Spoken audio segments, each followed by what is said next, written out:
Assalamualaikum warahmatullahi wabarakatuh. Perkenalkan, saya Dina Auralisya Filisita dari Politeknik Kesehatan Jember, Prodi D3 Farmasi, kelas AB semester 3. Di sini saya akan menjelaskan lipid, yaitu tugas dari kimia organik yang diampu oleh Bapak Hadi. Definisi: lipid merupakan biomolekul yang sangat penting dalam kebutuhan makanan. Lipida atau lemak merupakan senyawa organik yang banyak ditemukan dalam sel jaringan, tidak larut dalam air, larut dalam zat pelarut nonpolar seperti ether, kloroform, dan benzena. Lipid bersifat nonpolar atau hidrofolik.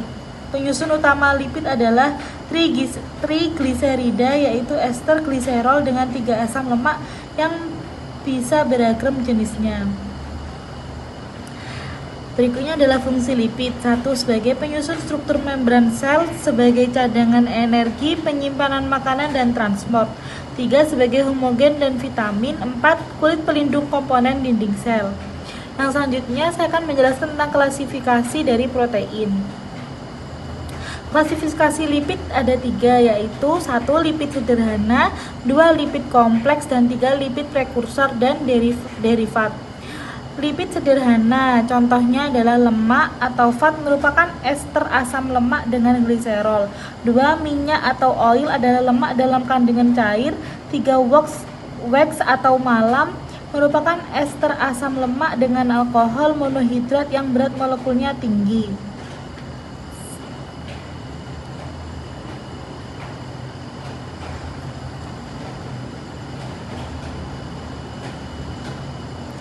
Kemudian yang kedua ada lipid kompleks, merupakan ester asam lemak yang mengandung gugus-gugus selain alkohol dan asam lemak seperti fosfolipid dan glikolipid.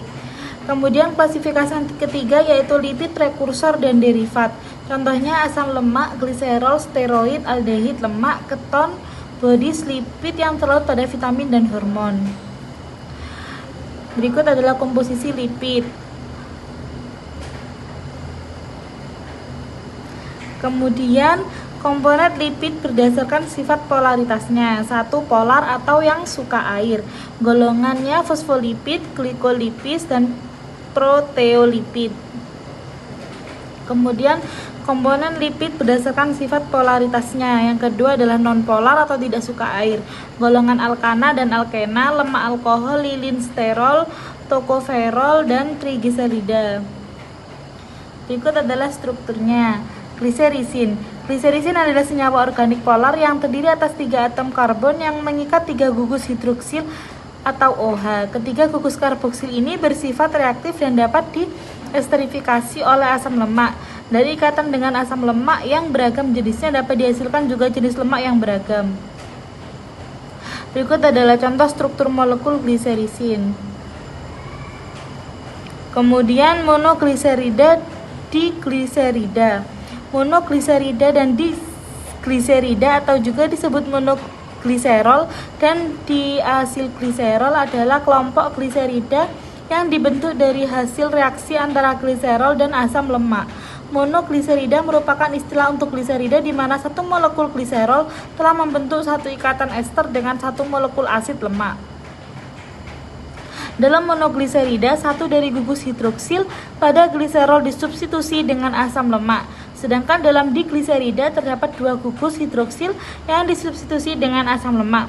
Reaksi pembentukan monogliserida dan digliserida dapat dengan cara reaksi atau interesterifikasi atau gliserolisis.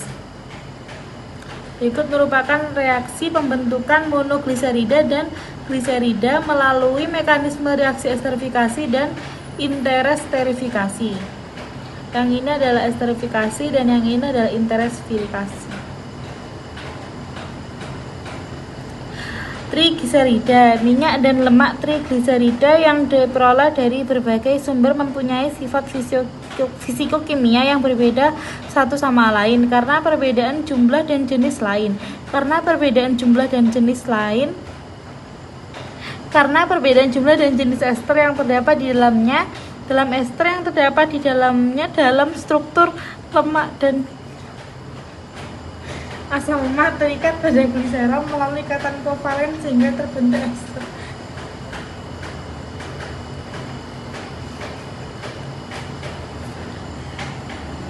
Berikut merupakan struktur reaksi pembentukan asam lemak sederhana trigliserida, yaitu dengan reaksi gliserol ditambah dengan asam lemak terbentuk trigliserida dan air.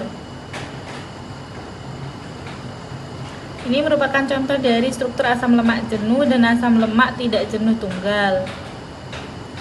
Kemudian selanjutnya saya akan menjelaskan dari metode uji. 1. Uji kelarutan lipid. Uji ini terdiri atas analisis kelarutan lipid maupun derivat lipid terhadap berbagai macam pelarut. Dalam uji ini, kelarutan lipid ditentukan oleh sifat kepolaran pelarut. Apabila lipid dilarutkan ke dalam pelarut polar, maka hasilnya lipid tersebut tidak akan larut. Kenapa demikian? Karena lipid memiliki sifat yaitu nonpolar,